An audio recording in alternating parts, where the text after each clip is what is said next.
The largest independent bookstore in Texas. And then it goes into the kids section over here. Is right here in downtown Austin. Because these are all the books that can end up in schools. Every single one of these books could end up in schools. Which means CEO Charlie Rasick and her team at Book People will have to read and rate the sexual content of all of those books and thousands more in order to continue selling to Texas public schools, thanks to the new Reader Act. I just don't see a clear path forward on how to comply. HB 900, which was passed during the regular 88th legislative session, will require all public or charter school book vendors to determine and label books sold to schools as sexually explicit or sexually relevant material, and update the list annually. There's no prerequisite to be a bookseller. There's no training or certification.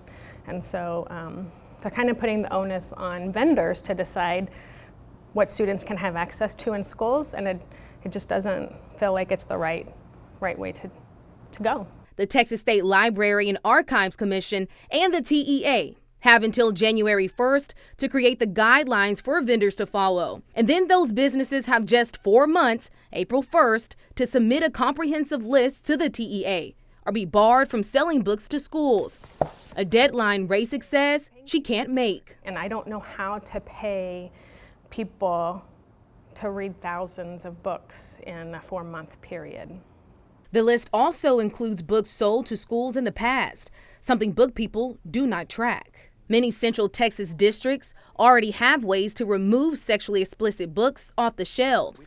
Jared Patterson, who sponsored the bill, and the harms that sexually explicit materials can do to the brain, says this will make sure sexually explicit content is out of school libraries. In a new statement, Patterson wrote, quote, "I don't care if you're a small business or big business. If you're selling something that's going to be in the hands of children, you should know whether or not it's safe for the child to consume. The book vendor is the one with the financial relationship with the school district, so they're the ones that can most easily be held accountable for this." End quote. It's going to hurt the students because they're not going to have access to books. And so I think that if this rating system has to happen, then I think it has to be determined at the local level with the parents and the communities that it affects. And Rasick says it will hurt vendors across the state. In Austin, I'm Darrenisha Heron.